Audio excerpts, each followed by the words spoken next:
Kahit madalas na magkasama ay hindi pa raw magkasintahan sina Kim Chu at Paolo Avellino. Nililigawan pa sa ngayon ng aktor ang dalaga. Nagaganap. So, present tense, present, nakangiting pahayag ni Kim. Ayon sa aktres ay okay naman umano ang kanyang pamilya kay Paolo. Madalas na nakapupunta ang aktor sa bayan ng dalaga. Sa ngayon daw ay patuloy pa rin nilang kinikilala ang isa't isa at ine-enjoy lang nila kung ano man ang meron sila ngayon. Dagdag pa ni Kim, hindi rin naman daw sila nagmamadaling pumasok sa seryosohang relasyon. Very long time because why the rush? Sabi ng dalaga.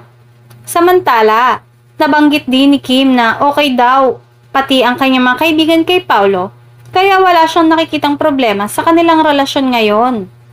Nagtitiwala rin daw ang kanyang kapatid at daddy sa ka-love team.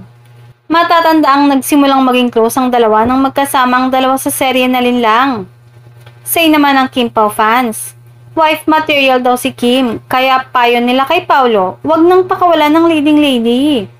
Yung isang fan, tinawag si Kim na Mrs. Kimberly Chu Avellino, na para bang sigurado siyang sila ni Paolo ang endgame.